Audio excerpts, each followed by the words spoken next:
Breakfast idiyappam മുട്ടക്കറിയാണ്. തേങ്ങാപ്പാലാണിത്. തേങ്ങാപ്പാൽ പഞ്ചസാരയൊക്കെ ഇട്ട് റെഡിയാക്കി വെച്ചിരിക്കുകയാണ്. എനിക്ക് ഏറ്റവും ഇഷ്ടമുള്ള സാധനമാണ് ഇടിയപ്പത്തിൻ്റെ കൂടെ തേങ്ങാപ്പാൽ.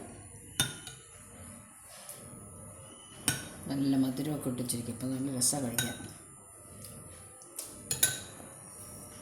കാണിച്ചു തരാൻ കഴിക്കണം എങ്ങനെയാണ് തേങ്ങാപ്പാലും കൂട്ടി.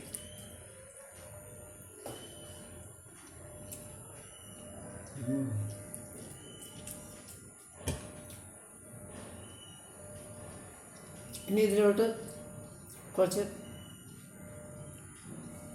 മുട്ടക്കറിയുടെ ചാറും കൂടെ ഒഴിക്കണം. അപ്പം മധുരവും എരിവും ഒക്കെ ആയിട്ട് നല്ല ടേസ്റ്റാണ്. കഴിച്ചു നോക്കാം.